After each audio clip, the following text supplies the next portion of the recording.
Fala galera do BG, estamos aqui de novo para a gravação da segunda mão da promoção BG Interativo. Desta vez a mão foi postada pelo nosso amigo Gabriel Vitor. Muito obrigado, Gabriel, pela tua participação. E a mão, basicamente, vou seguir o mesmo processo seguido anteriormente, onde vou mostrar primeiro a mão. Portanto, a mão foi assim: limpo do TG, aí o botão da raise e a opção do Gabriel na Big Blind foi de dar call.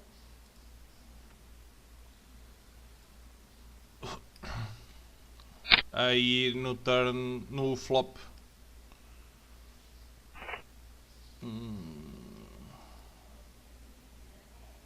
e o Gabriel foldou.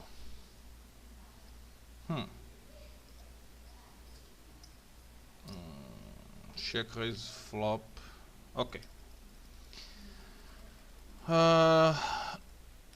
Alguns aspectos a considerar nesta mão. Portanto, primeiro, uma coisa quando nós consideramos, e uma das coisas que o Gabriel perguntou aqui foi se errei pré-flop, se acham que é fold.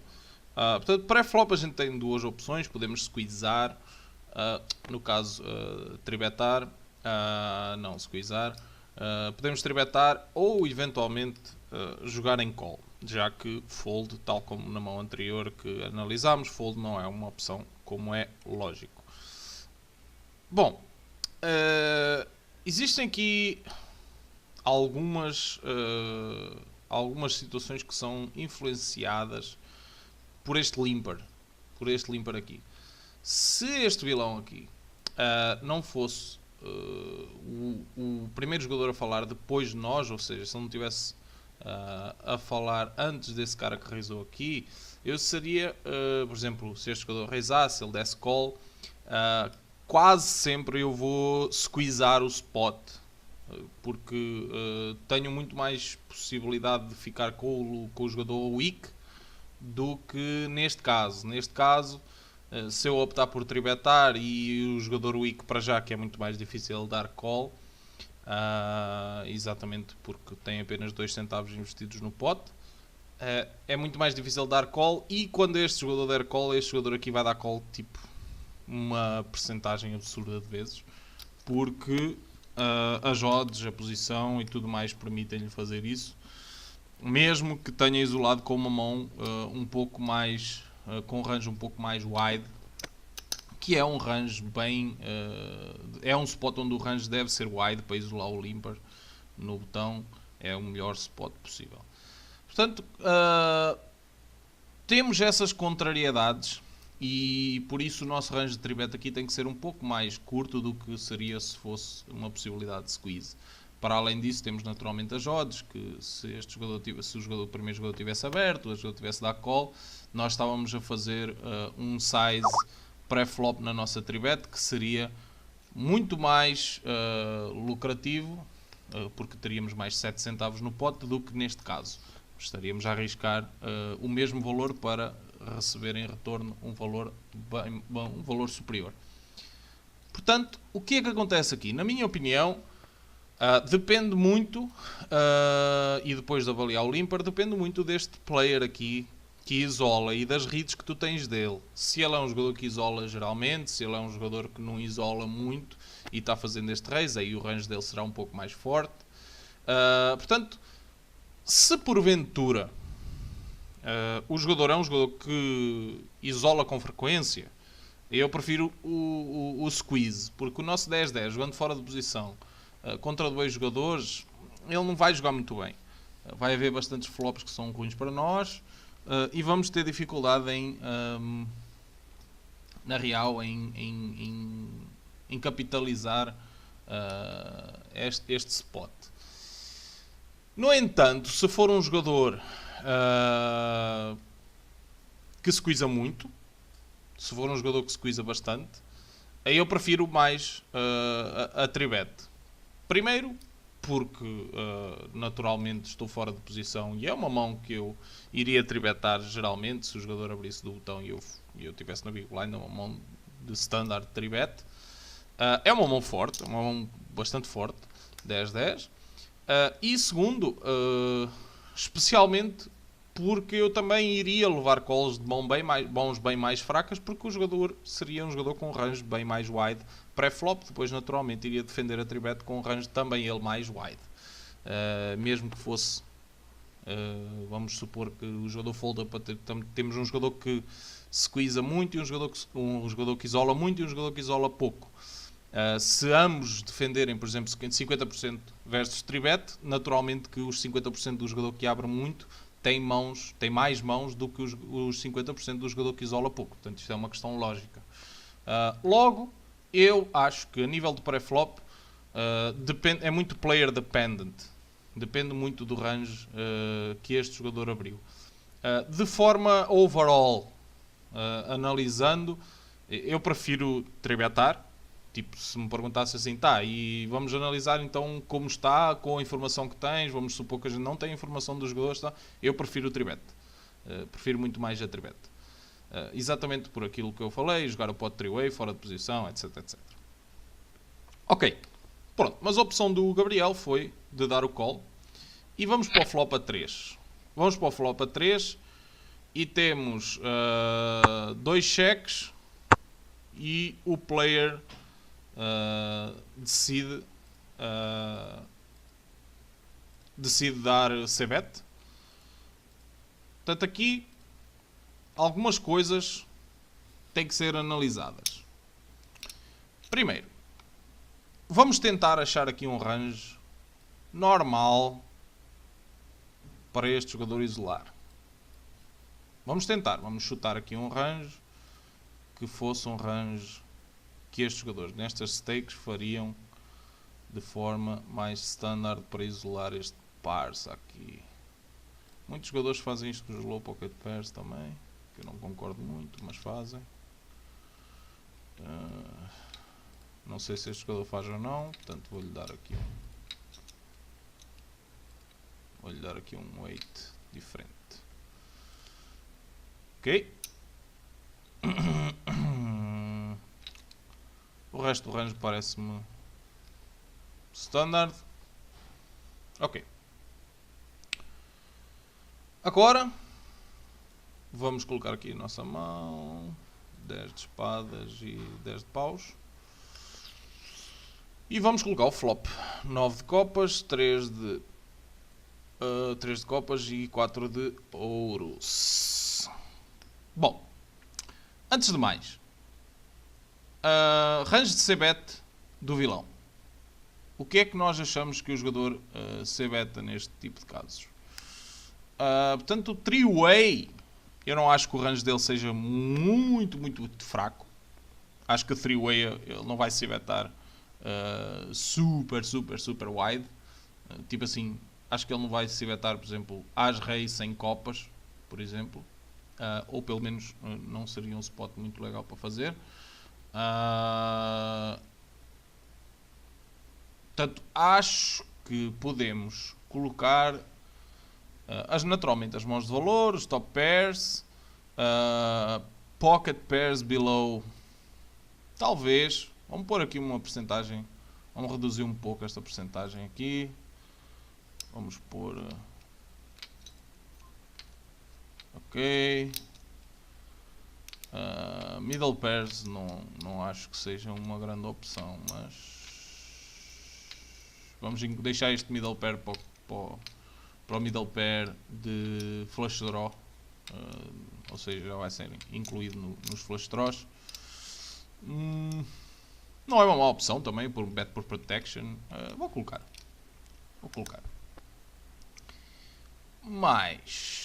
E a partir daqui ficaríamos quase sempre por aí. Flush draws, óbvio que a maioria dos jogadores vai se betar isto, 2 pontas não tem no range. Portanto, a nível de, se vocês repararem aqui, Vamos retirar isto daqui. Portanto, se vocês repararem, a nível de valor que ele possa ter, se estivermos a falar de valor bastante interessante, estamos a falar apenas de 23,5% de valor que o jogador tem aqui, que seria este range aqui. Se incluirmos esta parte do range aqui, que são os middle pairs e os pocket pairs below top pair, vamos para os 30%. Vamos considerar que ele tem 30% de valor aqui. E acrescentando tudo isso aqui, isto aqui não vai mudar absolutamente nada, a gente acrescentar, já está incluído nos flush straws e duas pontas. Estamos a falar de 36, tem aqui os gut shots, que provavelmente ele vai ser beta também.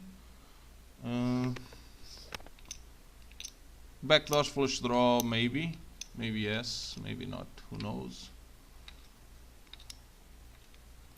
Vou colocar aqui, que nem todos os jogadores o fazem, vou colocar aqui 65% das vezes.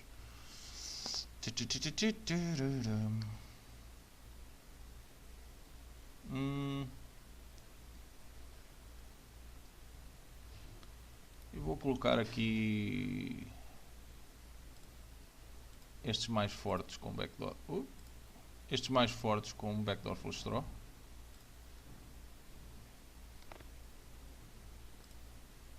Assim. Vou colocar assim. Duas overs e backdoor flush draw. Estas mais fortes. Acho que pode ser uma opção. Ok. Estes aqui já não acho que seja tão opção assim. Acho que pode haver algumas vezes que ele vai fazer, outras não. Vamos colocar no geral, tipo assim, uns 15% disto aqui, só para não dizer que não colocamos nada. Ok. Pronto. Então no geral temos aqui 52,5% de C-Bet, num range que balanceado não está, naturalmente, mas eu também não estou à espera que estes jogadores também saibam fazer esse tipo de coisas. O que eu estou à espera de encontro aqui, com certeza, 30% de valor e 22,5% de bluffs. Portanto, contra o range, naturalmente que nós estamos muito na frente com o nosso 10-10 contra o range de C-Bet dele. Agora temos, tal como eu expliquei já na mão anterior, nesta acontece a mesma coisa. Quando a gente faz uma ação de raise, quando a gente faz uma ação agressiva, essa ação ela vai ter repercussões no range do vilão. E se até aqui, se a gente optasse por dar o call, nós iríamos jogar com 66%, 66,7% de equidade contra o range do vilão. Se nós raizarmos, a história muda. E porquê que a história muda? Porque o jogador naturalmente não vai continuar com todas as mãos que deu C-Bet.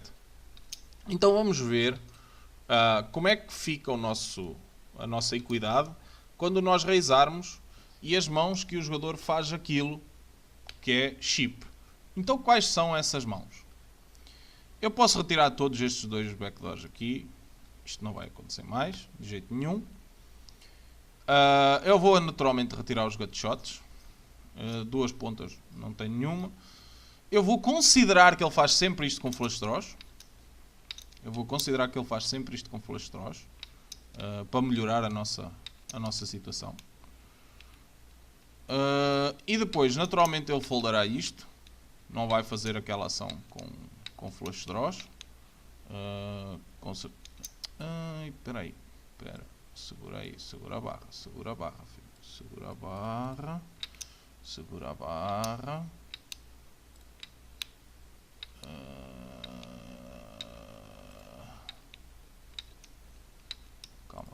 Calma.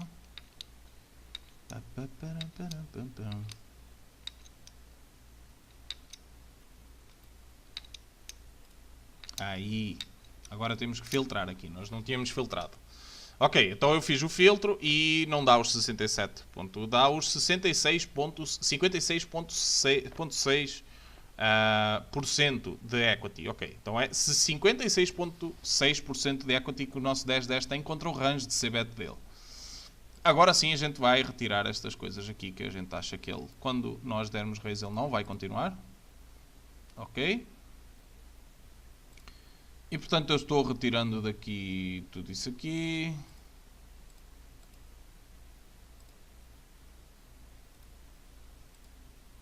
Ok, eu estou retirando o middle pairs.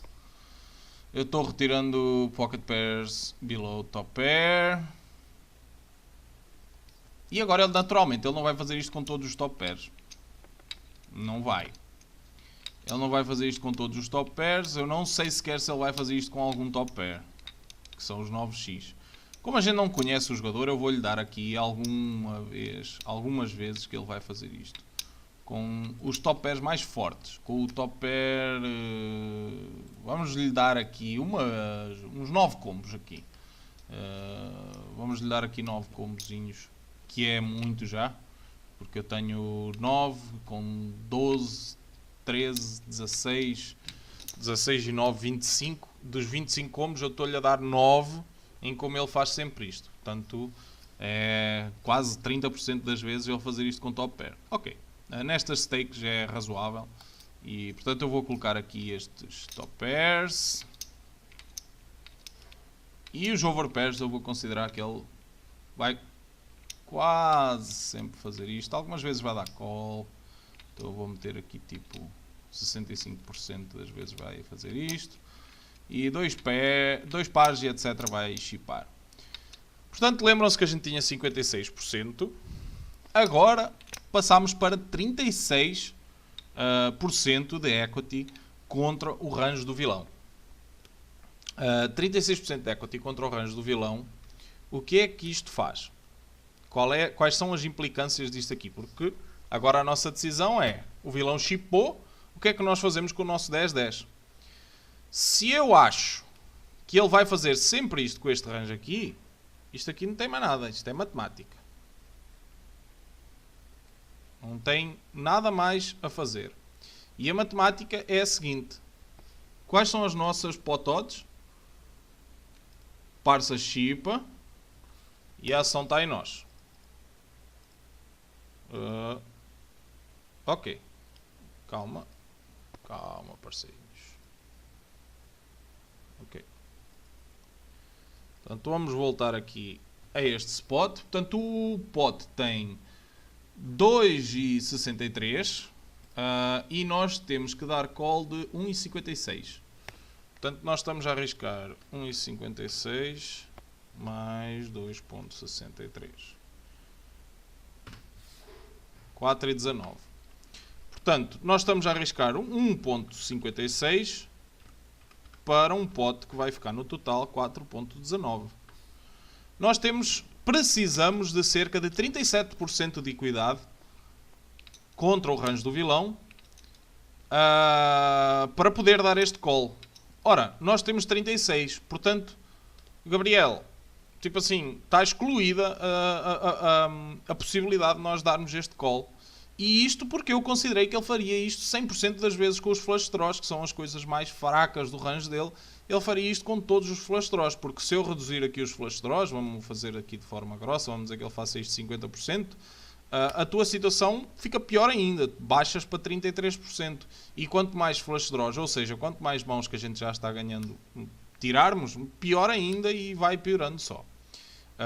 Portanto, o que acontece aqui, naturalmente, é uma situação onde tu não tens muita escolha depois de fazer raise e ele chipar. A tua opção de fold está correta. Agora, qual seria o meu approach? Eu opto por dar só call no flop, porque acho que não estou a alcançar muita coisa quando dou este raise. Tanto é que tu estás a ver, eu estou basicamente a dar um raise para levar call, e levar call será sempre de mãos que não são air total num spot destes, e muitas das vezes ainda vou ter que enfrentar um all-in. Portanto, eu acho que podes te poupar deste spot, jogar contra os tries 56% de equity, que estás bem na frente, estás com odds fantásticas, e simplesmente procurar uma opção mais passiva um pouco neste spot. já que não preferiste não tribetar a situação pré-flop. Portanto, esta foi a minha opinião. Espero que tenha esclarecido as tuas dúvidas. Qualquer coisa, qualquer dúvida adicional que tenhas, estamos aí e sempre para ajudar. Falou, Bejex!